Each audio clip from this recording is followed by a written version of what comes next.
Hi friends, అందరికీ ముందుగా నూతన సంవత్సర శుభాకాంక్షలు అండి. ఈరోజు మేము వచ్చేసి సాయిబాబా టెంపుల్కి దర్శనానికి వెళ్ళామండి. ఇది సల్కాపురంలోని సాయిబాబా టెంపుల్కి దర్శనానికి వెళ్ళాము. కొత్త సంవత్సరం అంది సాయిబాబాని దర్శనం చేసుకుని వద్దామని వెళ్ళామండి. ఇక్కడ చాలామంది జనాలు అయితే వచ్చారు ఈరోజు సాయిబాబాని దర్శనం చేసుకోవడానికి. సల్కాపురంలో ఉన్న సాయిబాబా టెంపుల్ కర్నూలు నుంచి ఈ సాయిబాబా టెంపుల్ వచ్చేసి 13 కిలోమీటర్ల దూరంలో ఉంటుందండి. మనకు అంటే పెద్దపాడు నుంచి నెరవాడ నుంచి సల్కాపురం వస్తుంది. ఈ సల్కాపురంలోనే సాయిబాబా టెంపుల్ ఉంది అండి.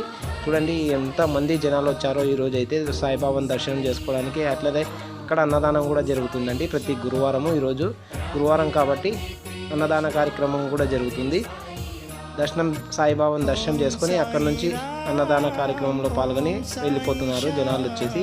చూడండి ఎంతమంది జనాలు వచ్చారో ఈరోజు అయితే చాలా ఎక్కువ మంది వచ్చారండి. నూతన సంవత్సరం కాబట్టి సాయిబాబా టెంపుల్ని దర్శనం చేసుకోవడానికి వచ్చారు సాయిబాబాని. చూడండి ఎంత మంది వచ్చారో, అసలు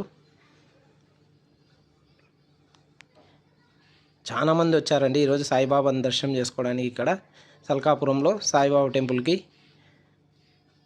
చూడండి ఎంతమంది దర్శనం చేసుకొని వెళ్ళిపోతున్నారు సాయిబాబాని. చూడండి ఫ్రెండ్స్, చాలా మంది వచ్చారు ఈరోజు అయితే దర్శనం చేసుకోవడానికి సాయిబాబాను. కొత్త సంవత్సరం కాబట్టి సాయిబాబాను దర్శనం చేసుకొని వెళ్ళారండి.